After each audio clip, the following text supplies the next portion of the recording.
এই ভিডিওটি শুধুমাত্র এসএসসি পরীক্ষার্থীদের জন্য তৈরি করা হয়েছে। আজকের এই ভিডিওটিতে আমি সিম্পল কমপ্লেক্স কম্পাউন্ড একদম ইজিভাবে তোমাদেরকে বুঝিয়ে দেবো। এই ক্লাসটি করার পরে সিম্পল কমপ্লেক্স কম্পাউন্ড নিয়ে তোমাদের মধ্যে বিন্দু পরিমাণ ডাউট থাকবে না ইনশাআল্লাহ। এই ক্লাসটির পরপরে আমি তোমাদেরকে প্রত্যেকটা বোর্ডের সিম্পল কমপ্লেক্স কম্পাউন্ড একদম সুন্দরভাবে ব্যাখ্যা সহকারে বুঝিয়ে দেবো। আর ওই ক্লাসের লিঙ্ক এই ভিডিওর প্রথম কমেন্টে দেওয়া থাকবে। So let's begin hour today's video.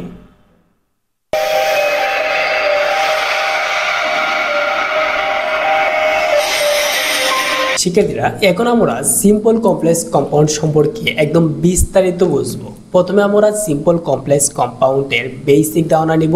তারপরে এই সিম্পল কমপ্লেক্স কম্পাউন্ডের কয়েকটি রুলস আছে, এখানে এগুলো ম্যাজিক রুলস আকারে আমি নাম দিয়েছি। এই রুলসগুলো ইউজ করে কীভাবে চেঞ্জ করতে হয় সেটা তোমাদেরকে দেখিয়ে দেবো। আমি আবারও চ্যালেঞ্জ করে বলতেছি, এই ক্লাসটি প্রথম থেকে শেষ পর্যন্ত যদি ভালোভাবে কন্টিনিউ করতে পারো তাহলে তোমার লাইফে আর সিম্পল কমপ্লেক্স কম্পাউন্ডের কোনো ক্লাস দেখা লাগবে না। তো চলো শুরু করি। প্রথমে আমরা সিম্পল সেন্টেন্সের সম্পর্কে একটু ধারণা নেই। যে বাক্যে একটি সাবজেক্ট ও একটি ফাইনাইট ভার্ব থাকে তাকে সিম্পল সেন্টেন্স বলে। তো ফাইনাইট ভার্বটা কি? মূলত ফাইনাইট ভার্ব হচ্ছে কি, যার অবস্থান সাবজেক্টের পরে হবে। এটা মাথায় রাখবা, আর কিছু লাগবে না। যার অবস্থান সাবজেক্টের পরে হবে এবং যে ভার্বটি নাম্বার এবং টেন্স অনুযায়ী পরিবর্তন হবে তাকে ফাইনাইট ভার্ব বলে। That's enough. এখন দেখো এক্সাম্পলের মধ্যে I wish him to be a doctor. এই সেন্টেন্সটার মধ্যে কয়টি সাবজেক্ট আছে দেখো তো? একটি সাবজেক্ট আছে আই, ঠিক আছে, আর একটি ভার্ব আছে এই যে উইশ, এটা হচ্ছে কি ফাইনাইট ভার্ব। আর কোনো ভার্ব আছে এখানে? আর কোনো ভার্ব নাই, আর কোনো সাবজেক্টও নাই। সো এটা হচ্ছে একটা সিম্পল সেন্টেন্স। পরবর্তী সেন্টেন্সটি দেখো তো, হি সিংস আ সং। তো এখানে সাবজেক্ট কি আছে? হি, একটাই সাবজেক্ট। তারপরে সিং মানে কি গান গাওয়া, একটাই ভার্ব। তো একটাই সাবজেক্ট একটাই ভার্ব, এটা হচ্ছে কি সিম্পল সেন্টেন্স। সো বুঝতে পারছো আশা করি। এখন আমরা কমপ্লেক্স সেন্টেন্সটা একটু দেখি। যে বাক্যে একটি মেন ক্লোজ। তো মেন ক্লোজ কি? মেন ক্লোজ হচ্ছে কি, যে বাক্য নিজেই নিজের অর্থ দেয়, অন্য কোনো সেন্টেন্সের উপর নির্ভর করে না তার অর্থ প্রকাশ করার জন্য, এটা হচ্ছে মেন ক্লোজ। এক্সাম্পলও ভালোভাবে বুঝতে পারবা। এবং একটি সাবঅর্ডিনেট কিংবা ডিপেন্ডেন্ট ক্লোজ থাকে, তাকে কমপ্লেক্স সেন্টেন্স বলে। সাবঅর্ডিনেট কিংবা ডিপেন্ডেন্ট হচ্ছে কি, এই যে ক্লোজটা আছে না, এই ক্লোজটা অন্য একটা ক্লোজের উপর ডিপেন্ড করবে তার অর্থ প্রকাশ করার জন্য। তো আমরা একটু এক্সাম্পল দেখি। ইফ ইউ সে, যদি তুমি বলো। এখন আমি যদি তোমাকে বলি যে ইফ ইউ সে, যদি তুমি বলো, বললে আমি তোমাকে আর কিছু বললাম না, জাস্ট আমি তারাইলাম, তুমি কি বলবা? যে বলেন বলবা না, ঠিক আছে। সো এইটা হচ্ছে কি একটা সাবঅর্ডিনেট কিংবা ডিপেন্ডেন্ট ক্লোজ। পরবর্তী সেন্টেন্সটা দেখো, আই উইল রেসপন্স, আমি সাড়া দেব। আই উইল রেসপন্স, আমি সাড়া দেব। তো ওকে, আই উইল রেসপন্স, আমি সাড়া দেব। এখানে যে পরবর্তী যে সেন্টেন্সটা আমি পড়লাম, এই সেন্টেন্সটা কি অন্য কোনো যে সেন্টেন্সের উপর কি নির্ভর করছে অর্থ প্রকাশ করার জন্য? করে নাই। সো এটা হচ্ছে কি মেন ক্লোজ। ওকে, পরবর্তী সেন্টেন্সটা দেখো, আই নো, আমি জানি। এখন আমি বললাম যে আমি জানি, তুমি আমাকে কি বলবা? যে বলেন কি জানেন, বলবা না? সো এটা কি নির্ভর করতেছে পরবর্তী সেন্টেন্সের উপরে। পরবর্তী সেন্টেন্সটা কি, what want to say, what you want to say মানে যা তুমি বলতে চাও, বা যা তুমি বলতে চাও। আমি যদি বলি যা তুমি বলতে চাও বলে থামলাম, তো এটা কি একটা মেইন ক্লোজ, সেটার অর্থ প্রকাশ করার জন্য অন্য কোনো সেন্টেন্সের উপর ডিপেন্ড করতেছে না। তো এখানে প্রথমটা হচ্ছে কি ডিপেন্ডেন্ট ক্লোজ, আর পরবর্তীতে হচ্ছে ইন্ডিপেন্ডেন্ট ক্লোজ। তো আশা করি বুঝতে পারছো। কমপ্লেক্স সেন্টেন্সের মধ্যে দুইটা ক্লোজ থাকবে, একটা হচ্ছে ডিপেন্ডেন্ট, একটা হচ্ছে কি ইন্ডিপেন্ডেন্ট ক্লোজ। ওকে, আমরা চেঞ্জের ক্ষেত্রে গেলে আরও ভালোভাবে তুমি বুঝতে পারবা। জাস্ট একটু বেসিক ধারণা দিয়ে দিলাম। এখন কম্পাউন্ড সেন্টেন্স, দুই বা ততোধিক মেইন ক্লোজ, মানে মেইন ক্লোজ কয়টা থাকবে? এখানে দুইটা থাকবে। যখন কোঅর্ডিনেট কনজাংশন দ্বারা যুক্ত থাকে তাকে কম্পাউন্ড সেন্টেন্স বলে। কোঅর্ডিনেট কনজাংশনগুলো কি? যেমন ধরো অ্যান্ড, বাট, অর, এগুলো হচ্ছে কোঅর্ডিনেট কনজাংশন। এগুলো দ্বারা যদি যুক্ত থাকে তাহলে তাকে কম্পাউন্ড সেন্টেন্স বলে। এই সেন্টেন্সটা আমরা ইজিলিভাবে ধরতে পারি। দেখো, আর কম্পাউন্ড সেন্টেন্সের মধ্যে দুইটা সাবজেক্ট থাকবে, দুইটি ভার্ব থাকবে, দুইটা ফাইনাইট ভার্ব থাকবে এবং দুইটা ভার্ব থাকবে, এই সাবজেক্ট থাকবে। তো আই গট জিপিএ অফ 4, আমি জিপিএ 4 পেয়েছি। অ্যান্ড শি গট জিপিএ 5, এবং সে জিপিএ 5 পেয়েছে। ঠিক আছে, এখানে কয়টা সেন্টেন্স? দুইটা সেন্টেন্স না, একটা হচ্ছে কি আই গট জিপিএ 4, এটা একটা সেন্টেন্স। তারপর হচ্ছে কি আরেকটা সেন্টেন্স হচ্ছে কি আর শি গট জিপিএ 5, সেটা হচ্ছে কি আরেকটা সেন্টেন্স। এই দুইটা সেন্টেন্সকে যুক্ত করছে কি ওই যে অ্যান্ড, মানে কোঅর্ডিনেট কনজাংশন অ্যান্ড দ্বারা যুক্ত করছে। সো এটা হচ্ছে কি একটা কম্পাউন্ড সেন্টেন্স। পরবর্তী সেন্টেন্সটা দেখো, he tried a lot but finally failed to reach there, মানে সে অনেক চেষ্টা করছে কিন্তু অবশেষে সে সেখানে পৌঁছাতে ব্যর্থ হয়েছে। তো ওই যে এখানে দুইটা সেন্টেন্স, একটা হি ট্রাইড আ লট, সে অনেক চেষ্টা করছে, এটা একটা সেন্টেন্স। তারপর ফাইনালি ফেল টু আর রিচ দেয়ার, অবশ্যই সে এখানে পৌঁছতে ব্যর্থ হয়েছে। সো এই দুইটা সেন্টেন্স কি মেইন ক্লোজ, ঠিক আছে? এই দুইটা মেইন ক্লোজকে যুক্ত করেছি কি বার দ্বারা। সো এটা হচ্ছে একটা কম্পাউন্ড সেন্টেন্স। তো সিম্পল কমপ্লেক্স কম্পাউন্ডের বেসিক ধারণা আশা করি তোমরা পেয়ে গেছো। এখন চলো আমরা এগুলোর চেঞ্জটা দেখি। এখন এখানে কিছু রোলস আমি রাখছি, তোমাদের গাইডের মধ্যে দেখবো অনেকগুলো রোলস আছে। এগুলো মুখস্থ করতে গেলে তোমাদের অনেক সময় লাগে, আবার মুখস্থ করলে পরে দেখা যায় যে আবার মুখস্থ থাকে না। সো এই চারটা যদি তোমরা মুখস্থ করো, সিম্পল কমপ্লেক্স কম্পাউন্ডে তোমাদের মধ্যে বিন্দু পরিমাণও ডাউট থাকবে না ইনশাআল্লাহ। তো চলো আমরা এই চারটা দেখে নিই। চেঞ্জিং সেন্টেন্সে দেখো সিম্পল কমপ্লেক্স কম্পাউন্ড। সিম্পল সেন্টেন্সে যদি থাকে টু ইন অর্ডার টু, কম্পাউন্ডে লিখবা অ্যান্ড, আর কমপ্লেক্সে লিখবা সো দ্যাট। সিম্পলে যদি থাকে টু ডট ডট টু, কম্পাউন্ডের ক্ষেত্রে লিখবা ভেরি ডট ডট অ্যান্ড, এবং কমপ্লেক্সের ক্ষেত্রে সো ডট ডট দ্যাট। তারপর সিম্পলে থাকে যদি ডেসপাইট, ইনস্পাইট অফ, কম্পাউন্ডে লিখবা বাট, আর কমপ্লেক্সে লিখবা দো ডট ডট অল দো। আমরা যখন চেঞ্জ করি তোমাকে আমি আরও বিস্তারিত সেটা বুঝিয়ে দেবো, এখন জাস্ট একটু দেখাই যেতেছি। প্রেজেন্ট পার্টিসিপল কি ভার্বের সাথে আইএনজি হয়, এটাকে যদি তুমি কম্পাউন্ড করো এন্ড দিবা, আর কমপ্লেক্স করতে গেলে ও এন্ড দিবা। বিকজ অফ, সিম্পলের ক্ষেত্রে যদি বিকজ অফ থাকে কম্পাউন্ডকে লাগবে কি এন্ড, এবং কমপ্লেক্সে লাগবা সিন্স অথবা এস। বাই প্লাস জিরান্ট, ভার্বের সাথে আইএনজি যদি হয় তাহলে কম্পাউন্ডে লাগবা এন্ড, এবং কমপ্লেক্সে লাগবা কি ইফ। চেঞ্জের মধ্যে আরও ডিটেলস বুঝতে পারবা। উইথাউট প্লাস জিরান্ট, ভার্বের সাথে আইএনজি যদি থাকে সিম্পল সেন্টেন্সের ক্ষেত্রে কম্পাউন্ড করতে গেলে লিখবা অর, আর কমপ্লেক্স করতে লিখবা আনলেস কিংবা ইফ প্লাস নট। সিম্পল সেন্টেন্সে যদি থাকে ইন, অন, এট, ডিউরিং, কমপ্লেক্সে লিখবা এন্ড, এবং কম্পাউন্ডে লিখবা কি ওয়েন, ঠিক আছে? এখন আমরা দেখো ধারাবাহিকভাবে প্রত্যেকটা রুলস দিয়ে পরিবর্তনটা দেখি, ঠিক আছে? একটু মনোযোগের সাথে দেখবা, এই একটি ক্লাসে কিন্তু মনে করবা যে তোমার লাইফে শেষ। এই ক্লাস করার পরে সিম্পল কমপ্লেক্স কম্পাউন্ড নিয়ে আর কোনো ডাউট তোমার মধ্যে থাকবে না ইনশাল্লাহ। এখন দেখো 1 নম্বর রুলসে কি আছে যে টু অথবা ইন অর্ডার টু যদি থাকে তাহলে তুমি লিখবা কি দা এন্ড, অথবা কম্পাউন্ডের ক্ষেত্রে এন্ড, এবং কমপ্লেক্সের ক্ষেত্রে সো দ্যাট। ওকে,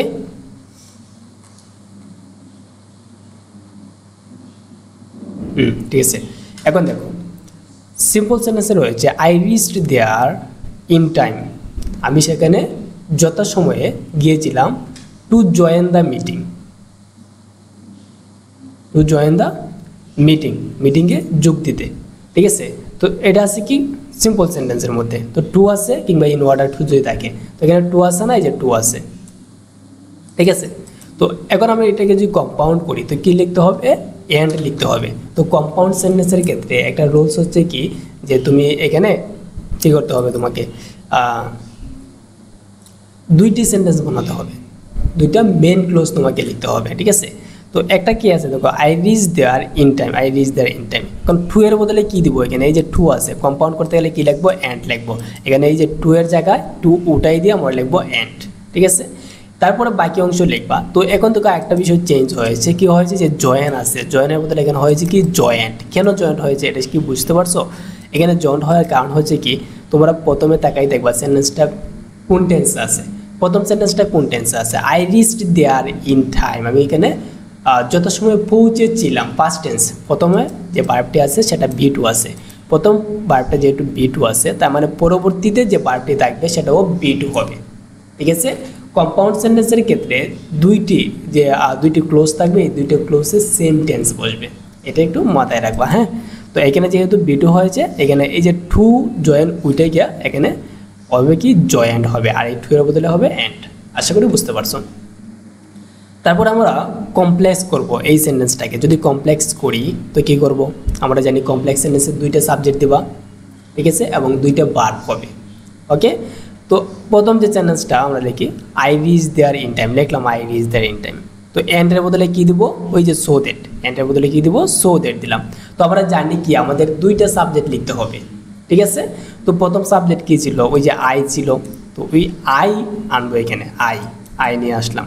তো সো দ্যাট যদি থাকে তাহলে কেন অথবা কুড বসাতে হয়, কি বসাতে হয়, কেন অথবা কুড বসাতে হয়। তো ক্যান বসবে কোন সময়, ক্যান বসবে যে টেন্সটা আছে, টেন্সটা যদি প্রেজেন্ট ইনডিফিনিট টেন্স হয় তাহলে বসাবা ক্যান, আর টেন্সটা যদি প্রেজেন্ট ফার্স্ট ইনডিফিনিট টেন্স হয় তাহলে বসাবা কুড, ঠিক আছে। টেন্স যদি প্রেজেন্ট টেন্স হয় তাহলে ক্যান, আর টেন্স যদি পাস্ট টেন্স হয় তাহলে কুড। তো এখানে কি আছে, রিচড পাস্ট টেন্স, রিচ যেহেতু পাস্ট টেন্স তার মানে এখানে ক্যান না বসে কুড বসবে, could join the meeting. So আশা করি বুঝতে পারছো। সো এখানে মেন বিষয়টা কি, যে কমপ্লেক্স সেন্টেন্সের মধ্যে অবশ্যই আমাদেরকে দুইটি সাবজেক্ট বসাতে হবে। এই যেখানে আই বসালাম, আবার এখানে আই বসালাম, ঠিক আছে, এই যে আবার এখানে আই বসালাম। এখন দেখো তো আমরা সেন্টেন্স চেঞ্জ করলাম, কিন্তু টার্গেট কি, এই স্ট্রাকচার পরিবর্তন হবে কিন্তু অর্থ পরিবর্তন হতে পারবে না। তো এই তিনটি সেন্টেন্সের অর্থটা আমরা দেখি ঠিক রয়েছে কিনা। I reach there in time to join the meeting, আমি মিটিংয়ে যোগ দিতে সেখানে যথাসময়ে পৌঁছেছিলাম, ঠিক আছে। পরবর্তী সেন্টেন্সটা I reach there in time and join the meeting, আমি যথাসময়ে সেখানে পৌঁছেছিলাম এবং মিটিংয়ে যোগ দিয়েছিলাম। সেম রয়েছে না অর্থটা, হ্যাঁ, complex sentence. I reach there in time, আমি সেখানে যথাসময়ে পৌঁছেছিলাম, সো দ্যাট যাতে I could join the meeting, আমি মিটিংয়ে যোগ দিতে পারি, ঠিক আছে, যাতে এই মিটিংয়ে যোগ দিতে পারি এই কারণে আমি যথাসময় সেখানে পৌঁছেছিলাম। সো অর্থটা কিন্তু ঠিকই আছে, জাস্ট আমাদের স্ট্রাকচারটা পরিবর্তন হয়েছে। এখন 2 নাম্বার যে রুলসটা আছে সেটা দেখি। টু ডট ডট টু যদি থাকে, কম্পাউন্ডে লিখবা ভেরি ডট ডট এন্ড, এবং কমপ্লেক্সে লিখবা so dot dot that. Example দেখি, the box is too heavy to, এই যে টু হ্যাভি টু আছে, ঠিক আছে, এই যে টু, তারপরে এই যে ডট ডটের জায়গায় কি হ্যাভি, তারপর আরেকটা টু, ওকে। এখন আমরা কম্পাউন্ড করব, তো কম্পাউন্ডে প্রথম টু উঠে কি বসবে, বেরি বসবে, এই যে বেরি বসালাম। তারপরে পরের যে টু আছে এই টু উঠে কি বসবে, এন্ড বসবে, এই যে এখানে এন্ড বসালাম, বুঝতে পারছো, এন্ড বসাই দিলাম। তারপর কি হবে, ক্যান, এন্ড বসালাম, হ্যাঁ। এখন তো এখানে ক্যান নট কেন হয়েছে সেটা অনেকে কনফিউজ আছে, যে ভাইয়া আমরা তো হইলো, ঠিক আছে, তো এখানে ক্যান নট কেন হইলো, এটা দেখো। আমরা প্রথমে অর্থটা দেখি, the box is too heavy to carry, মানে বক্সটা অনেকটাই ভারী যে আমি বহন করতে পারি না, এটা হচ্ছে প্রথম যে সেন্টেন্সের অর্থ। তো পরবর্তীতে আমার যে লিখলাম, the box is very heavy, বক্সটা খুবই ভারী, তো আমরা কি লিখবো এখানে, এই যে এন্ড বসালাম, এই টু উঠাইয়া এন্ড, এবং আমি কি করতে পারি না, এটা আমি বহন করতে পারি না, যেহেতু বহন করতে পারি না এই অর্থে এখানে বসছে কি ক্যান নট, তারপরে বসছে কি carry, I can not carry, আমি এটা বহন করতে পারি না। তো এখানে মূলত এইটাই একটু ডিফারেন্ট যে সিস্টেম, আর এটা তোমরা একটু মনে রাখবা, যে টু ডট ডট টু থাকে তাহলে তখন সময় ক্যান নট ক্যারি দিতে হয় অর্থ অনুসারে। আর অন্যগুলোর ক্ষেত্রে অর্থটা অতটা বেশি প্রাধান্য পায় না, তবে এটার মাঝে পায়, ঠিক আছে, তো একটু মনে রাখবা। তো কমপ্লেক্স সেন্টেন্সের ক্ষেত্রে দেখো, দ্য বক্স ইজ, আমরা এখানে কি দিব এখন, এই যে বেরি আছে না, এই বেরি উঠাই দিব, উঠাই দিলে বসাবো কি সো, তো বেরি বদলে সো, হেভি, তারপর এই যে এন্ড আছে না, এই যে এন্ড, এই এন্ডের বদলে কি বসবে, দ্যাট বসবে, তো এই এন্ড উঠাই দিলাম, দ্যাট বসাই দিলাম। তো কমপ্লেক্স সেন্টেন্সের ক্ষেত্রে আগেও আমি তোমাদেরকে বলছিলাম অবশ্যই আমাদেরকে দুইটা সাবজেক্ট ইউজ করতে হবে।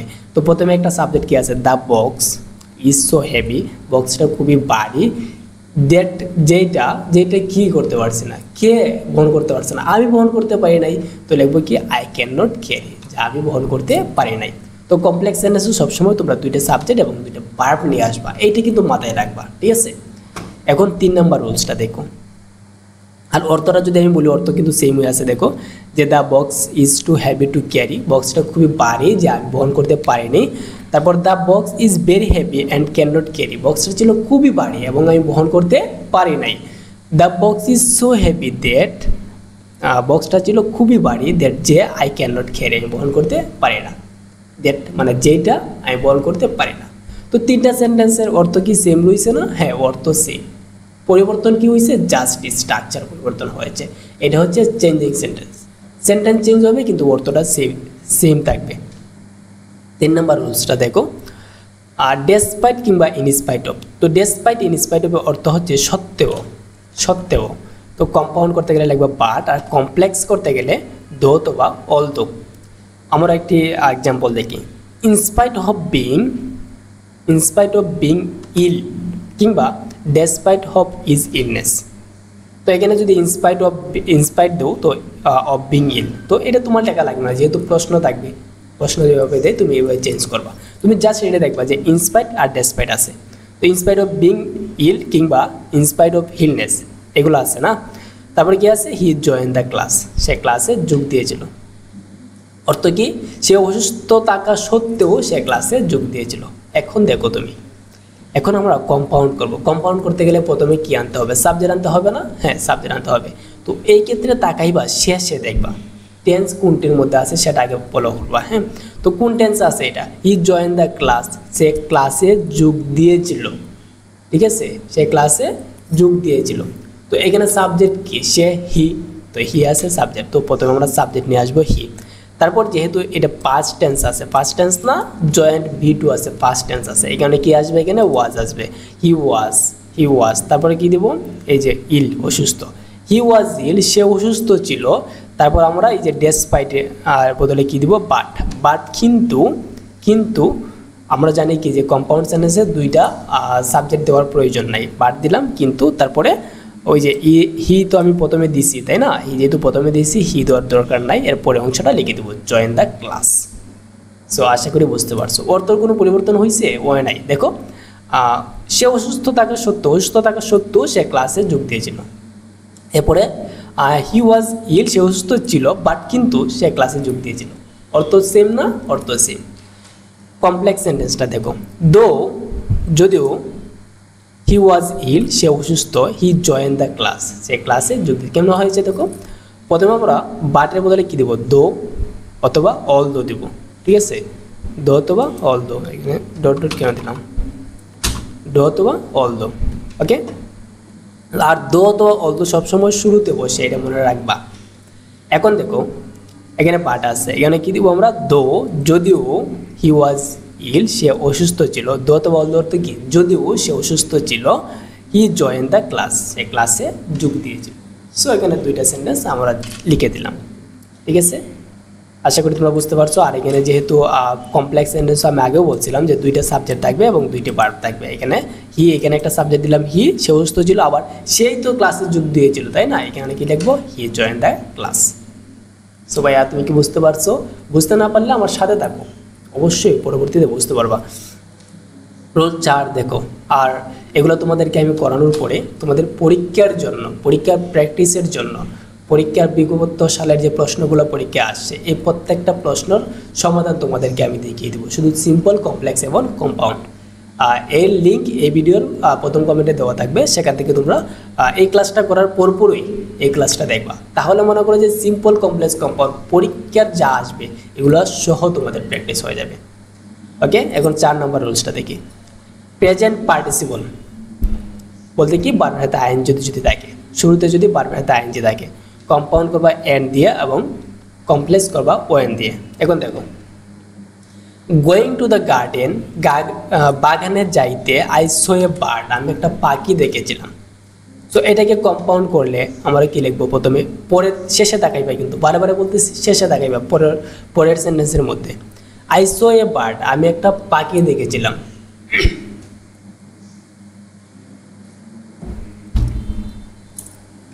সরি, পরবর্তী সেন্টেন্সটা কি আছে, যে আই সো এ বার্ড, আমি একটি পাখি দেখেছিলাম। এটা পাস্ট টেন্স আছে না, যেহেতু এটা পাস্ট টেন্স আছে, আমরা এই সেন্টেন্সটাকে পাস্ট টেন্সে পরিবর্তন করবো। এটাকে দেখবা যে কোন টেন্সে আছে। ঠিক আছে, তো এখন দেখি যে গোয়িং টু দ্য গার্ডেন, বাগানে যেতে আমি একটা পাখি দেখেছিলাম। তো কম্পাউন্ড আনার ক্ষেত্রে আমরা প্রথমে সাবজেক্ট বসাই দিব। তো সাবজেক্ট কে, আমি না, আমি, তো আই, যে আই দিলাম। তো প্রথমে যেহেতু আছে আই সো এ বার্ড, আমি একটা পাখি দেখেছিলাম পাস্ট টেন্সে, তার মানে এখানে যে গোয়িং আছে, এই গোয়িংয়েরও V2 দিতে হবে, আই মিন পাস্ট টেন্সে নিতে হবে। তো গোয়ের V2 কি, went, I went to the garden, আমি বাগানে গিয়েছিলাম। এন্ড, এবং এই যে আমি আগে কী বলছিলাম তোমাকে, যে কম্পাউন্ড সেন্টেন্সের ক্ষেত্রে সাবজেক্ট একটা বসবে। তো প্রথমে আমরা সাবজেক্ট দিলাম, পরবর্তী কি আর সাবজেক্ট দেওয়ার দরকার আছে? নাই, পরবর্তী আর সাবজেক্ট দিব না, এই যে সাবজেক্ট বাদ দিয়ে বাকি অংশ সো এ বার্ড লিখে দিলাম, শেষ। আশা করি বুঝতে পারছো। কমপ্লেক্স সেন্টেন্সটা দেখো, এখন কি করব আমরা, যে ওয়েন দিব। তো ওয়েন কি শুরুতে দিতে পারো কিংবা মধ্যখানে দিতে পারো, তোমার ইচ্ছা। তো দেখো, when I went to the garden, যখন আমি বাগানে গিয়েছিলাম, আই সো এ বার্ড। এখন তুমি যদি ওয়েন শুরুতে দেও তাহলে কিন্তু প্রথম সেন্টেন্স লেখার পরে কমা দিতে হবে। আর ওয়েন যদি শেষে দেও, আই মিন ওয়েন যদি এইখানে দেও, ওয়েন WACN, ওয়েন যদি এখানে আমরা লিখি তাহলে আর এই জায়গার মধ্যে কমা দেওয়ার প্রয়োজন নাই, ঠিক আছে? এখান থেকে কমা ওয়েন উঠে যাবে, ঠিক আছে? সো এটা তোমার ইচ্ছা। ওকে, আশা করি বুঝতে পারছো 4 নম্বর রুলস। আর অর্থ কিন্তু সেম আছে, অর্থাৎ তোমরা একটু বুঝে নিও, অর্থ সেম আছে। যে গোয়িং টু দ্য গার্ডেন, বাগানে যেতে, আই সো এ বার্ড, আমি একটা পাখি দেখেছিলাম। কম্পাউন্ডও I went to the garden, আমি বাগানে গিয়েছিলাম এবং একটা পাখি দেখেছিলাম। When I went to the garden, যখন আমি বাগানে গিয়েছিলাম আমি একটা পাখি দেখেছিলাম। অর্থ সেম আছে না? সব অর্থ সেম, জাস্ট স্ট্রাকচারটা পরিবর্তন হয়েছে। এখন 5 নম্বর রুলসটা আমরা দেখি। বিকজ অফ সিম্পলের ক্ষেত্রে কম্পাউন্ড এন্ড এবং সুপারলেটিভ সিন্স অথবা yes.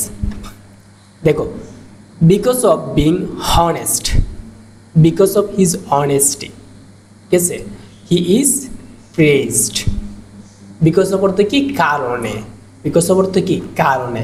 Because of being honest মানে সততার কারণে, এই দুটো অর্থ কিন্তু সেম। সততার কারণে, এটা একই সেন্টেন্স, স্ল্যাশ দিয়ে লেখা হয়েছে। সততার কারণে হি ইজ প্রেজড, সে প্রশংসিত হয়েছিল। এখন দেখো, আমরা কম্পাউন্ড করতে গেলে কি দিব? অ্যান্ড দিব। তো বিকজ অফ বিং সেটা উঠে যাবে, বিকজ অফ উঠে যাবে, বিকজ অফ বিং উঠে যাবে, ঠিক আছে? উঠে গেল। উঠানোর পরে আমরা কি দিব? এখানে সাবজেক্ট কি আছে? হি। তো লিখবো কি? হি। হি। আর পরে তাকাইবা, তুমি শেষে তাকাইবা সেন্টেন্স। এই সেন্টেন্সটা কোন টেন্স আছে দেখো তো? ইজ প্রেজড, সে প্রশংসিত হয়েছিল। ইজ আছে মানে কি? প্রেজেন্ট টেন্সও আছে, তার মানে এখানে প্রেজেন্ট টেন্স দিতে হবে। He is honest, he is, তারপরে ভার্ব কি ছিল এখানে? অনেস্ট। হি ইজ অনেস্ট, তারপরে কি দিব আমরা? একটা কনজাংশন দেব, অ্যান্ড। অ্যান্ড দিলাম। তারপর শেষের অংশ আমরা তো সাবজেক্ট দিয়ে দিচ্ছি, তাই না? হি দিছি, ইজ দিয়ে দিচ্ছি প্রথমে। তো এগুলো কি আর দিতে হবে? দেওয়া লাগবে না। তো পরের অংশটুকু লিখবা প্রেসড, প্রেসেসড। সো একদম ইজিভাবে বুঝাইতেছি, আশা করি তোমরা বুঝতে পারছো। কমপ্লেক্স সেন্টেন্সটা দেখো, শুরুতে সিন্স অথবা এস বসবে। তো আমরা সিন্স বসাই দিলাম। বসানোর পরে সাবজেক্ট বসাবো হি ইজ অনেস্ট, যেহেতু সে সৎ ছিল। এখানে সিন্স অর্থ কি? যেহেতু সে সৎ ছিল। তারপরে আবার সাবজেক্ট বসবে। আবার বলছি যে কমপ্লেক্স সেন্টেন্সের ক্ষেত্রে 2টা সাবজেক্ট বসবে আর 2টা ভার্ব বসবে। হি ইজ প্রেজড, সে প্রশংসিত হয়েছিল। তুমি কি বুঝতে পারছো? আশা করি বুঝতে পারছো। এখন আমরা পরবর্তী সেন্টেন্সটা দেখি। ভিডিওটি লং হয়ে যাইতেছে, একটু ধৈর্য সহকারে দেখো। অনেকগুলো ভিডিও দেখার চাইতে একটি লং ভিডিও দেখা তোমার জন্য অনেকটাই বেটার আমি মনে করি আর কি। তো 6 নাম্বারটা দেখি। বাই প্লাস জিরান্ট, কম্পাউন্ড করবা এন দিয়ে এবং সুপারলেটিভ করবা ইফ দিয়ে। তো দেখো, by believing yourself in, পরে ইউর সেলফটা হবে না,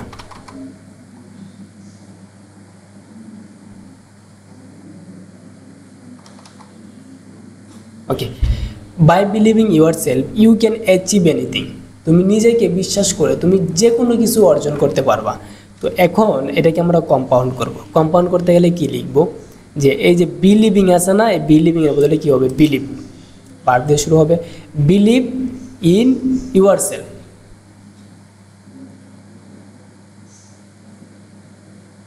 শেষে ইন হবে হয়তো, হ্যাঁ শেষে। By believing yourself in, তোমার নিজেকে বিশ্বাস করে ইউ ক্যান অ্যাচিভ এনিথিং, তুমি যে কোনো কিছু অর্জন করতে পারবা। এখন দেখো আমরা কি লিখবো? প্রথমে সাবজেক্ট দিতে হয়, আমরা জানি তাই না? তো সাবজেক্টটা কি? তুমি না ইউ না? তো প্রথমে আমরা যদি ইউ দিই, লিখো ইউ দিলাম।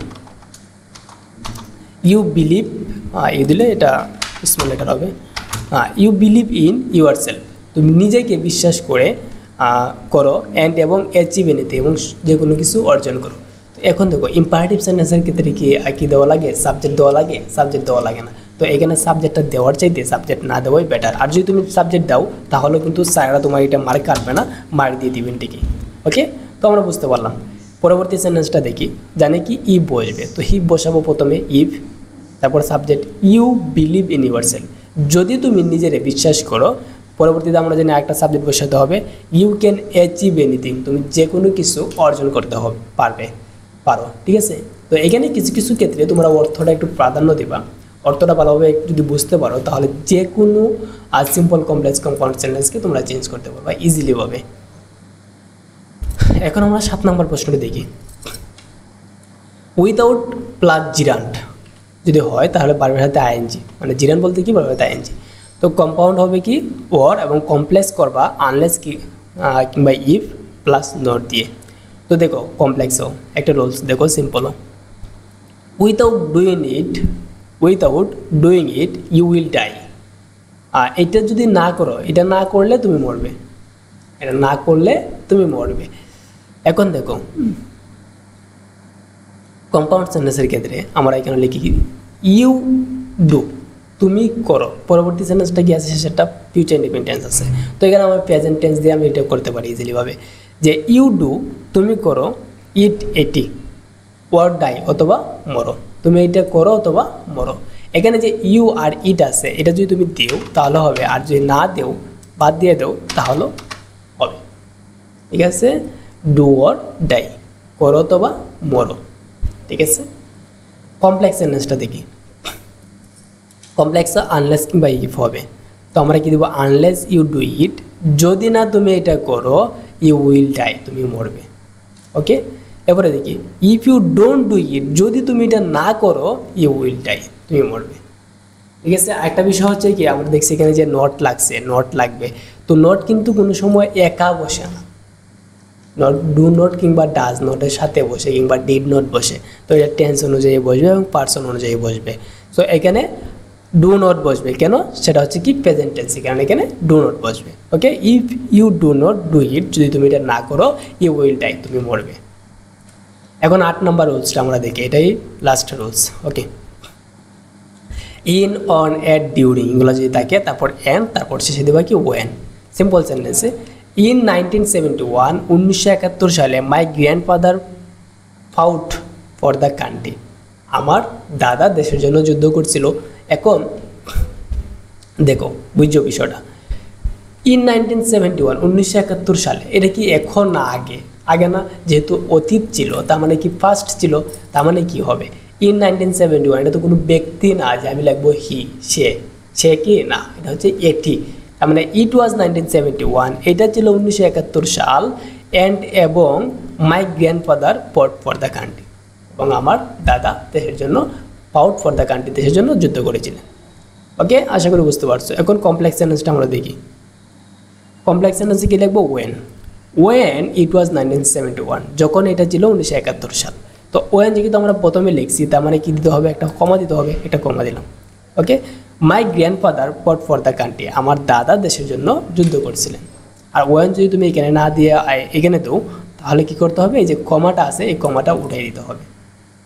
ওকে, এই ছিল আমাদের 8টি রুলস। আর এই 8টি রুলস দিয়ে আমি তোমাদেরকে বিস্তারিত বুঝাইলাম। এখন দেখো, এখন আমরা কয়েকটি ব্যতিক্রম নিয়ম দেখব রিলেটিভ প্রোনাউনের। তোমরা একটু লক্ষ্য করো, যখন পরীক্ষায় আসা কোনো প্রশ্ন উপরোক্ত চকের কোনো রুলে পড়বে না তখন সেখানে relative pronoun who, which, that, when, where ব্যবহার করে সিম্পল টু কমপ্লেক্স বা কমপ্লেক্স টু সিম্পল করতে হবে। এবং স্ট্রাকচারটা অনেকটা এমন হয়, যেমন ধরো ইট ইজ থাকবে, তারপর ওয়াজ, ইট ইজ কিংবা ওয়াজ। তারপর যদি ব্যক্তির ক্ষেত্রে হয় তাহলে দিবা হু, আর ইট ইজ কিংবা ওয়াজ। যদি বস্তুর ক্ষেত্রে কথা বলে তাহলে উইজ কিংবা দ্যাট। যদি সময়ের ক্ষেত্রে কথা বলে তাহলে লিখবা ওয়েন। আর যদি স্থান বা জায়গা বোঝায় তাহলে লিখবা কি ওয়ার। আমরা কিছু এক্সাম্পল দেখি তাহলে বিষয়টা ক্লিয়ার হয়ে যাবে। দেখো, my sister is an Olympian gold medallist, আমার বোন একজন অলিম্পিক স্বর্ণপদক প্রাপ্ত।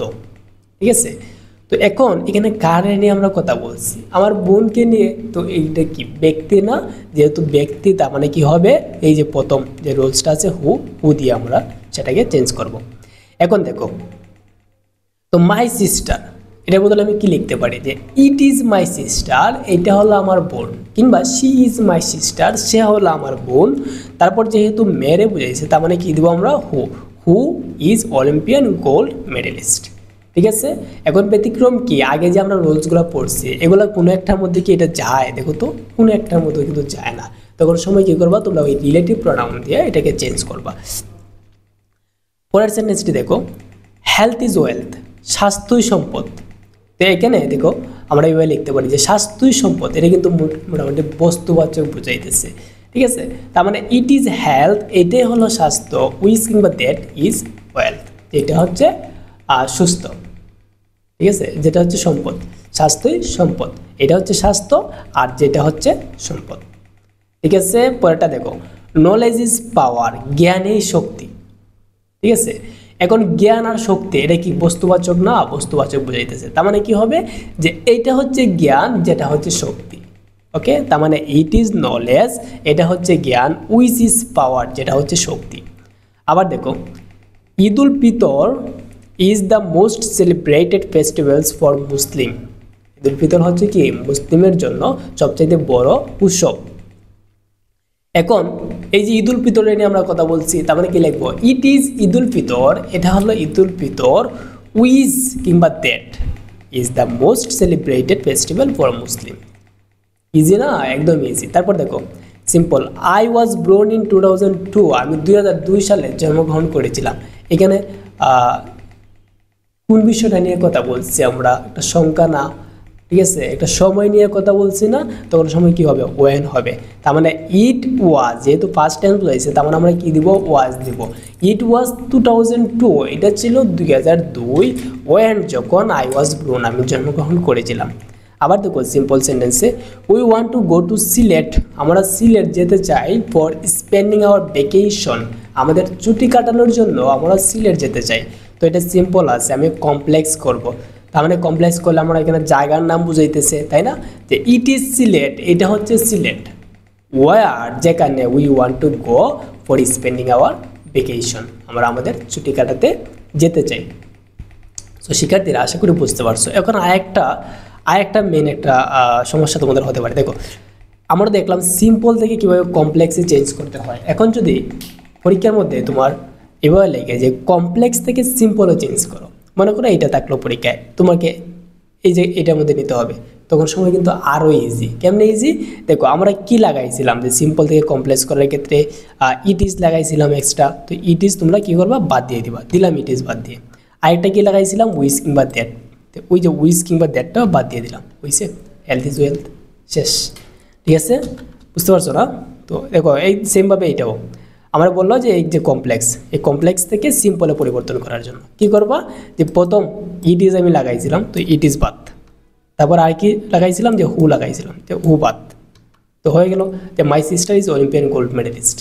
ইজি না, একদম ইজি, আশা করি তোমরা বুঝতে পারছো। তো এর পরবর্তী যে ক্লাসটা আমি নেব, এর পরবর্তী ক্লাসে প্র্যাকটিস ফর এক্সাম, প্রত্যেকটা বোর্ডের প্রশ্ন, এই দেখো ঢাকা বোর্ড 2024, ঢাকা বোর্ড 24, তারপর দিনাজপুর বোর্ড 24, এখানে অনেকগুলো কোয়েকশন আছে। এই প্রত্যেকটা প্রশ্ন আমি ব্যাখ্যা সহকারে তোমাদেরকে এর পরবর্তী ক্লাসে বুঝিয়ে দেবো। সো যদি তোমরা এখন যে ক্লাসটা করেছি এটা বুঝে থাকো, তাহলে এর পরবর্তী ক্লাসটা যদি দেখো, তার মানে তোমাদের সিম্পল কমপ্লেক্স কম্পাউন্ড সারারা যে কোনোভাবে প্রশ্ন করুক না কেন, একদম ইজিভাবে পরীক্ষা আনসার করে আসতে পারবা ইনশাআল্লাহ। তো শিক্ষার্থীরা পরবর্তী ক্লাসটি দেখার আমন্ত্রণ জানিয়ে এই ক্লাসটি এখনই শেষ করছি। আর দ্বিতীয়ত হচ্ছে কি, পরবর্তী ক্লাসের লিঙ্ক এই ভিডিওর প্রথম কমেন্টে দেওয়া থাকবে, সেখান থেকে তোমরা ইজিলিভাবে দেখতে পারবা। সো বিদায় নিচ্ছি আজকে, দেখা হচ্ছে পরবর্তী ক্লাসে। এর আগ পর্যন্ত ভালো থাকবেন, সুস্থ থাকবেন, আসসালামু আলাইকুম।